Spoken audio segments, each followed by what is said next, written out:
सांगा युवराजनी. नाही, आम्हाला काही सांगायचं नाही. युवराजनी राणू अक्कांच्या पुढ्यात रडताना पाहिलं आम्ही तुम्हाला, आणि तेव्हापासून तुम्ही अखंड रडता आहात. डोळ्यांना आसवांच्या धारा लागल्या. तरी केवढा अट्टाहास चालला हे लपवण्याचा. बाकी लपवा लपवी करण्यात तुम्ही जरा कमीच. तुम्हाला जमत नाही आणि जमणारही नाही. काय झालंय? अग्नी समजताना आम्हाला? मग खात्री बाळगा, आमच्या ज्वाळा खाली जाणार नाही. सांगा आणि मोकळ्या व्हा.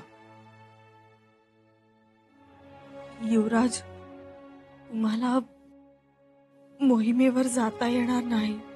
म्हणजे? तुम्हाला गडावर थांबण्याचा आदेश दिलाय.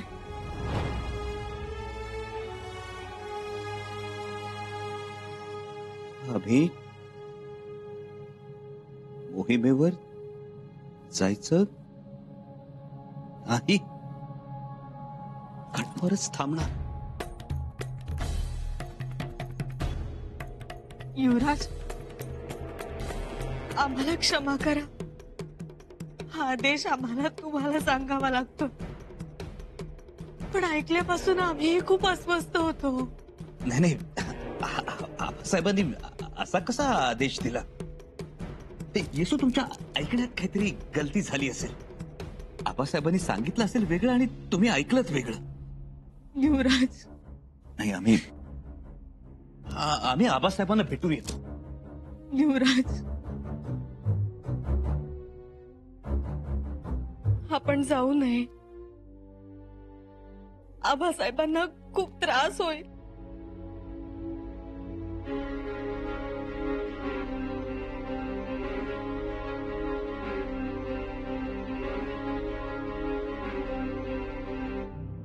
तुम्ही म्यान देऊन संयम दिलात.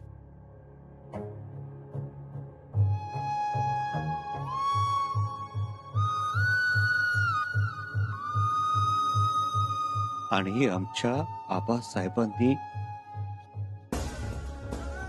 आमची गमशेरच म्यानबंद केली.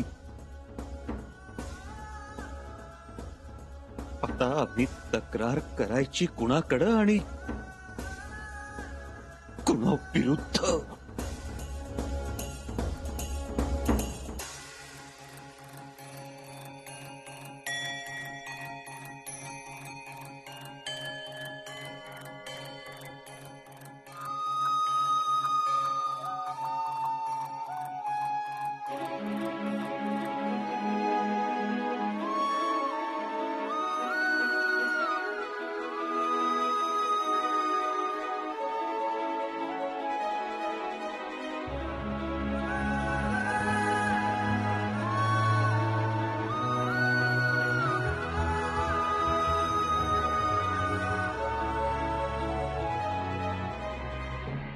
सई राणी साहेब, आज खूप मोठ्या पेचात सापडलो होतो मी.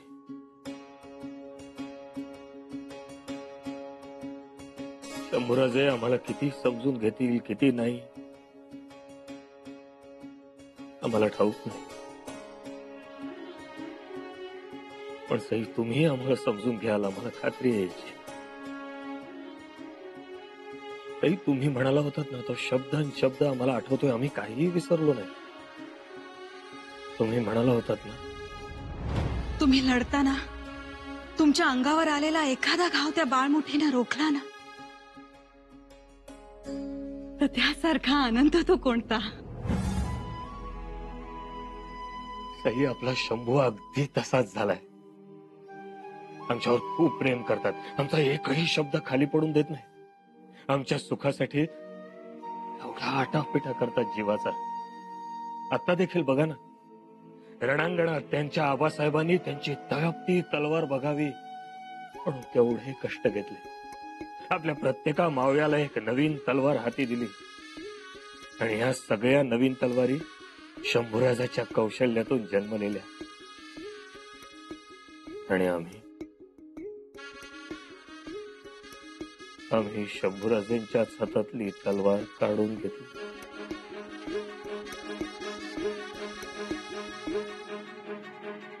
शंभूराजेंना असं वाटलं असेल आम्ही त्यांच्यावर अन्याय करतोय, पण वास्तव वेगळे आहे राणीसाहेब. आई आज खूप मोठ्या पेचात अडकले. फौजा निघाल्या, तो कुतुबशाह आमची वाट पाहतोय. आम्ही गड उतार होणार तितक्यातच बहिर्जींनी आम्हाला अस्वस्थ करून टाकणारी खबर ऐकवली. आपल्या शंभूबाळाच्या जीवाला धोका आहे आणि आम्हाला पुन्हा विषाची परीक्षा घ्यायची नाही. ही गोष्ट जर आम्ही आताच शंभूबाळांना सांगितली तर ते गडावर थैमान घालतील, कोणासही ऐकणार नाही, त्यांचं रौद्र रूप धारण करतील आणि मग त्यांना अडवणं शक्य नाही. आम्ही त्यांना आघाडीवरही घेऊन गेलो असतो, पण तिथेही त्यांच्या जीवाला धोका. सई मुळात जेव्हा हे स्वराज्य उभं राहिलं, आम्ही छत्रपती झालो, तेव्हा अनेकांना ही बाब रुचली नाही. आम्हाला खूप विरोध झाले, पण आम्ही तेव्हा बदलो नाही. म्हणून आता हे सगळे शंभूराजांवर घाला घालणार, आम्हाला कुठून तरी शक्तीहीन करण्याचे प्रयत्न सुरूच ठेवणार. समजा उद्या शंभूराजांच्या जीवाला काही अपाय झाला तर आमचं काय? आपलं हे स्वराज्य सांभाळण्याची धमक दुसऱ्या कोणाच्यात आहे? नाही. आपल्या आऊसाहेबांनी शंभूराजांना कलेत, विद्येत, शास्त्रात, शस्त्रात सगळ्यात पारंगत केलं. ते कशासाठी? पण सई, ह्या सगळ्या गोष्टी शंभूराजांना सांगण्याची ही वेळ योग्य नाही. सई, आम्हाला मान्य आहे, पूर्णपणे मान्य आहे. स्वराज्याच्या भल्यासाठी ते भरडले गेले. पण सई, खरं सांगतो, प्रत्येक वेळी आमचा पित्याचा काळीज पिळवटून निघाला. तुम्ही तरी समजून घ्या.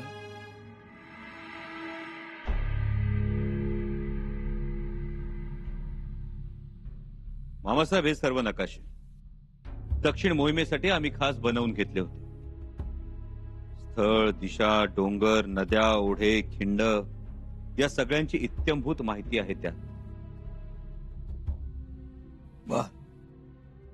आणि हा आपल्या फौजांसाठीचा बिंदोक मार्ग. या मार्गाने फौज गेली तर अडचण येणार नाही. आमच्या अंदाजानुसार पहिली लढाई होईल ती कोप्पळच्या किल्ल्याच्या आसपास. हुसेन खान मियाना इथंच आपल्या फौजांची वाट बघत थांबणार.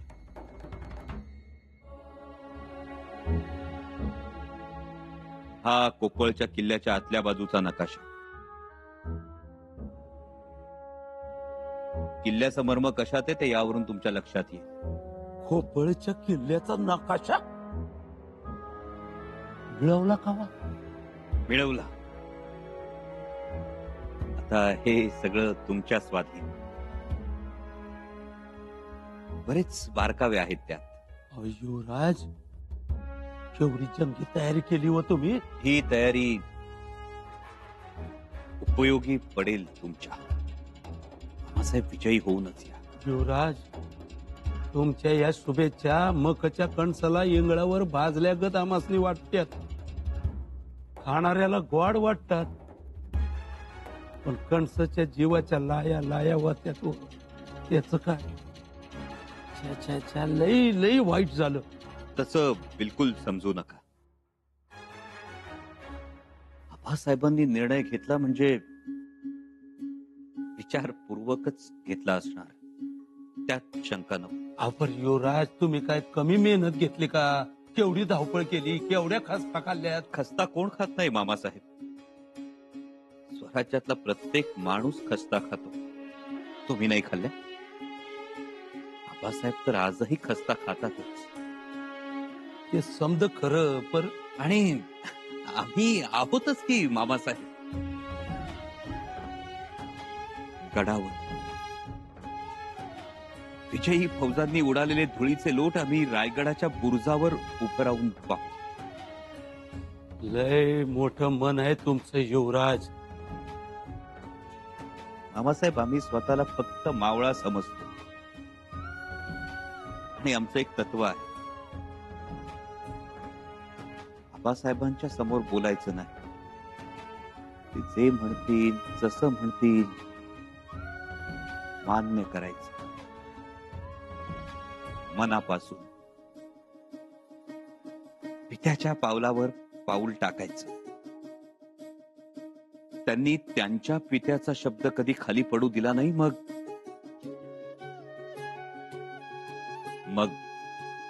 आम्ही तरी गैर का वागावं? पण हे असं झालंच का? ते आम्ही आबासाहेबांना नाही विचारू शकत. जन्मदात्याला प्रतिप्रश्न नाही, जाबचाल नाही. कारण पिता म्हणून आमचा त्यांच्यावर पूर्ण भरवसा. अमृतस्य केतू, त्यासाठी अमृताची पताका आहे ते, जी विचारानं श्रेष्ठ आहे, अजर आहे, अमर आहे. आमच्याकडे कायम प्रेमानं पाहते, आमच्या हिताचा विचार करते. एवढंच. या दक्षिण जितायच्या अगोदर तुम्ही या हंबीररावाला जितलात.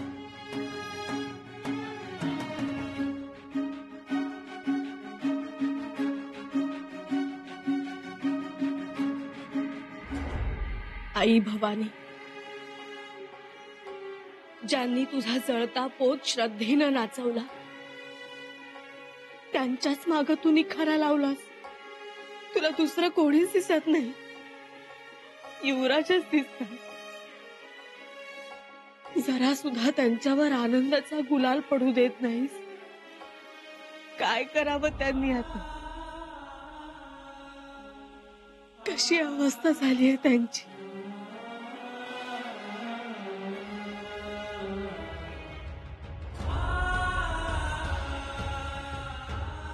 हे कुंकुमार्चन आम्ही रोज करतो. आई भवानी, तुमचं काय चुकलं ग? काय कमी पडलं?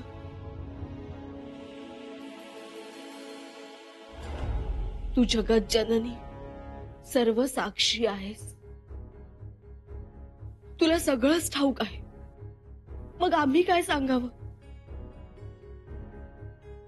तुझ्या इच्छेशिवाय पानही हलत नाही. संकटाचा घेरा पडला तरी तो भेदून भक्ताला पार नेणारी तू. तुला सगळं कळतंय आई, मग तरीही तू शांत का बसलीयस? रणचंडी म्हणून तू त्यांच्या समशेरी स्पर्श केलास. मग त्या समशेरीस कटकारस्थानांच्या म्यानात जखडून का ठेवलंयस? युवराज वरवर शांत दिसत असले तरी मनात वादळ आहे ग त्यांच्या. महाराजांनी अचानक घेतलेला निर्णय युवराजांनी स्वीकारला, पण तो त्यांना पटणारा नाही. आई, युवराज कसे आहेत ते तुला चांगलंच ठाऊक आहे. तरीही असं का? कशासाठी? बोल ना गाई, सांग ना आम्हाला. सूनबाई,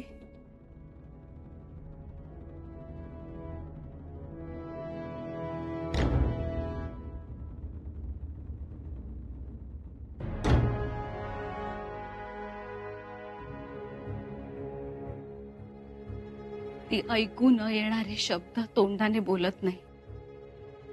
डोळ्याला न दिसणारी कृती करणारी असते ती. तिला सगळं दिसतं, समजतं, कळतं. सगळं नीट केल्याशिवाय ती राहणार नाही. हे स्वराज्य तिच्या कृपेने उभं राहिलंय. त्याचा सांभाळही तीच करेल. आणि हे स्वराज्य चालवणाऱ्यांना मार्गही देईल.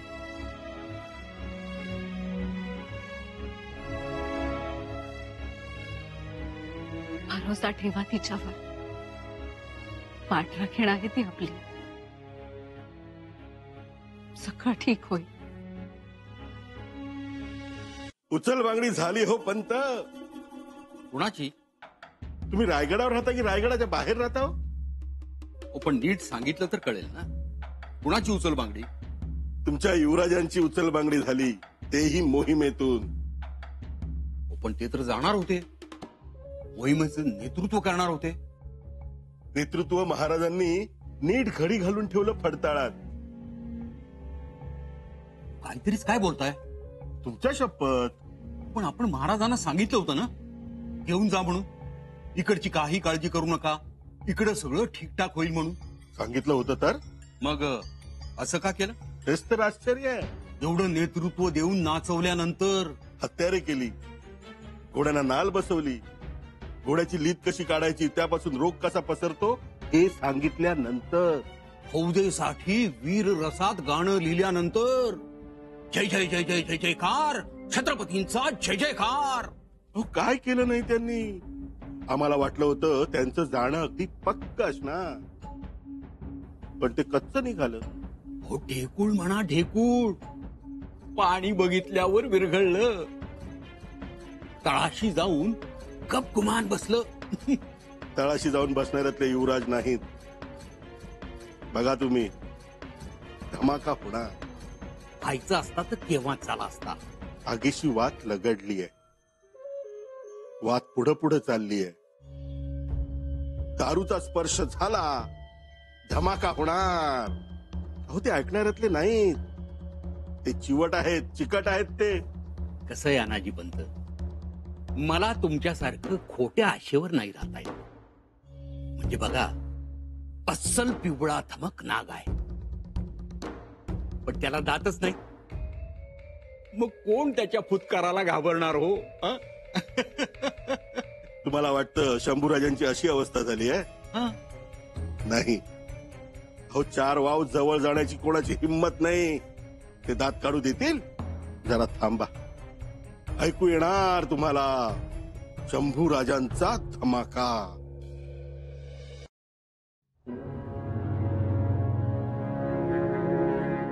प्रत्येक वेळी आम्हालाच का द्यावी लागते झाडाझडती.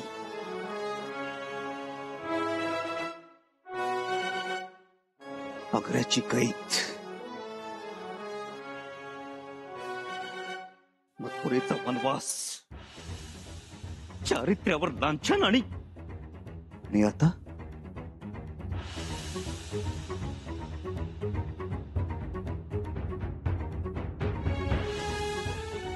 दक्षिण दिग्विजयातून सक्तीची विश्रांती. का उपेक्षांचा वडवा आमच्याच भोवती थैमान घालतो.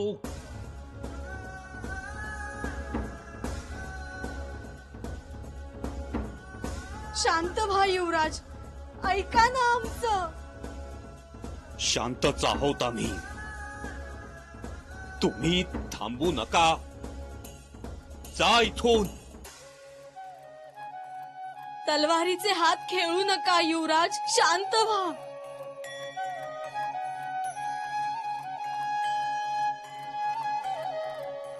खरंच का फिरवतोय आम्ही तलवार. आमची पात्रता नसताना आम्ही तलवार हातात धरली. तलवार हातात धरली हा गुन्हा झाला आमच्या हातून. गुन्हा.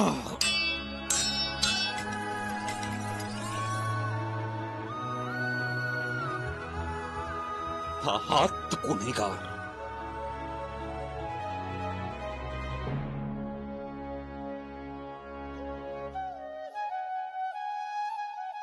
गुन्हा हाताचा तर शिक्षा हातालाच.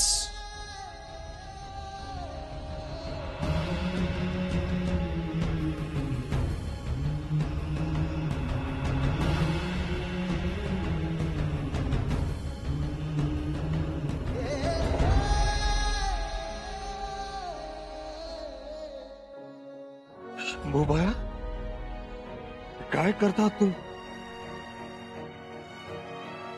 शंभूराजे म्हणून नाही, युवराज म्हणून नाही, एक मावळा म्हणून तरी आम्हाला मोहिमेवर घेऊन चला ना आबा. आबा, नाही म्हणू नका ना आबा, घेऊन चला ना आम्हाला, नाही म्हणू नका. वा,